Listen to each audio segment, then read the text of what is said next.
اعوذ باللہ من الشیطان الرجیم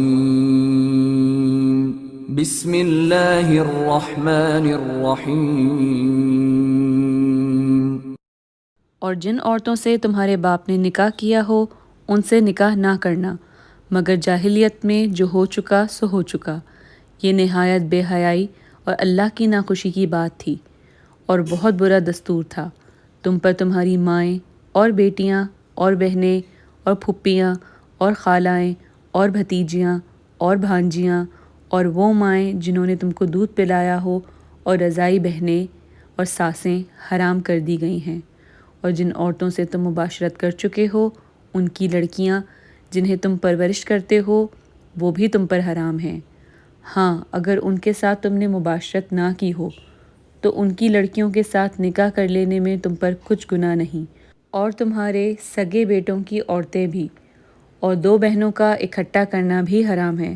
مگر جو ہو چکا سو ہو چکا، بے شک اللہ بخشنے والا اور رحم کرنے والا ہے۔ اور شوہر والی عورتیں بھی تم پر حرام ہیں مگر وہ جو اسیر ہو کر لونڈیوں کے طور پر تمہارے قبضے میں آ جائیں، یہ حکم اللہ نے تم کو لکھ دیا ہے،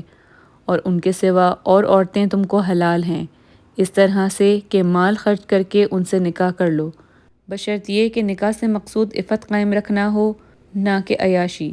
تو جن عورتوں سے تم فائدہ حاصل کرو ان کا مہر جو مقرر کیا ہو ادا کر دو، اور اگر مقرر کرنے کے بعد آپس کی رضامندی سے مہر میں کمی بیشی کر لو تو تم پر کچھ گناہ نہیں،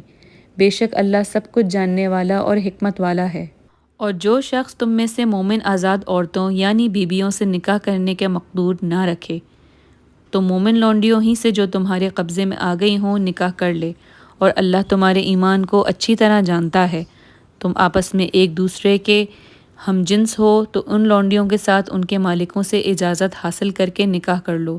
اور دستور کے مطابق ان کا مہر بھی ادا کر دو، بشرط یہ کہ پاک دامن ہوں، نہ ایسی کہ کھلم کھلا بدکاری کریں